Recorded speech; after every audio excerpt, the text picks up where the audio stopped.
G'day, welcome back. So today we're fixing up the VR6. Got a few issues. Take you around the car, I'll show you what they are.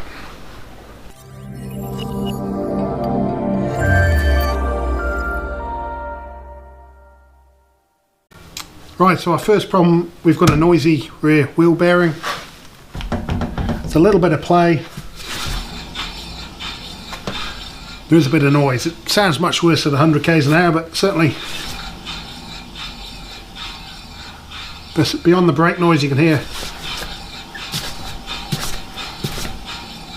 a bit of a rumble. So yeah, we'll sort that out. And I have changed these before. In fact, I did a video on it a while ago. I was trying to work out when that was, but it looks to be about 5 years ago I did these last. It was uploaded on my original channel and got shifted over onto this one. So yeah, 5 years out of a $9 bearing, not bad I guess. But yeah, we'll change it out, make it nice and quiet, take out that play and go from there. Right, our next problem, this headlight here. We've got a variable beam pattern issue. I have replaced these before actually with some from a scrapyard, but yeah, the rough roads around here, dirt roads, certainly taken its toll on these, on this one at least.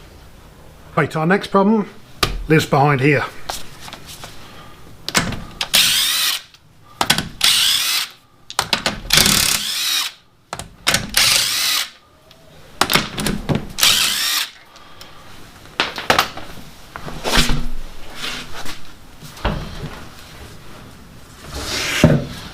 So our next problem, so we've got Bilstein Sprint suspension in this car, pretty flash, but one of this front right shock absorber has been leaking, the bump stop's destroyed.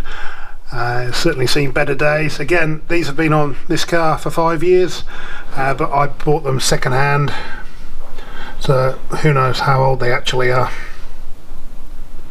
They were the safety related issues we got with this car. Ones I need to fix up for a new inspection.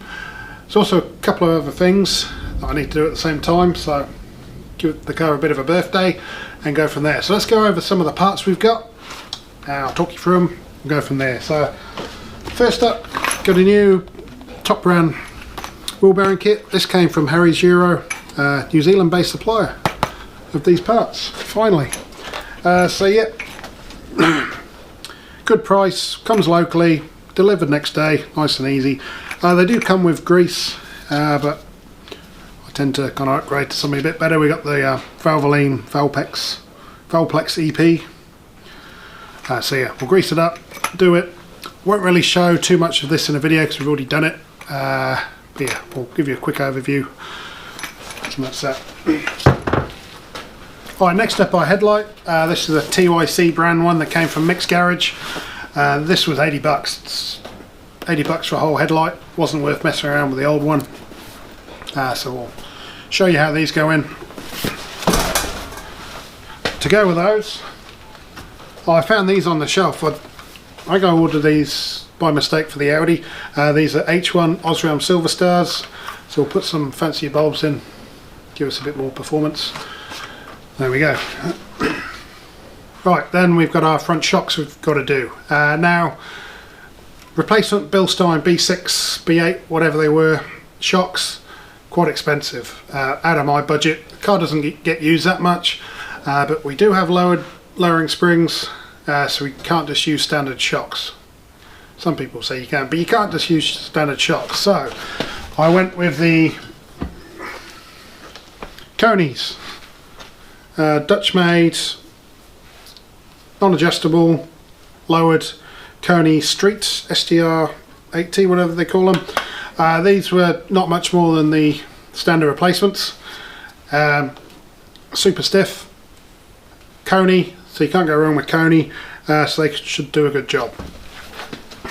These came from Demon Tweeks, the only place I could find them with easy delivery. And got some new VW Bilstein top mounts.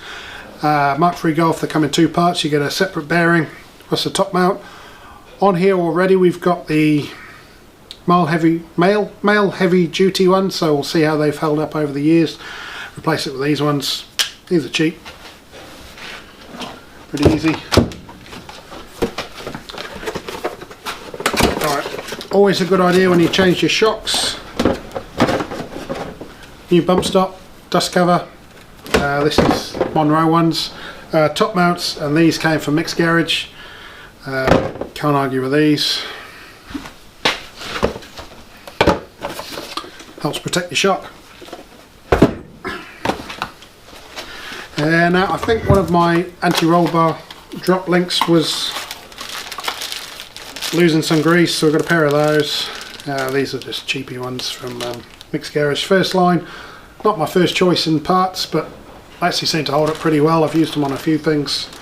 So yeah, these were a handful of dollars, real cheap. Came from Micks Garage, pretty good.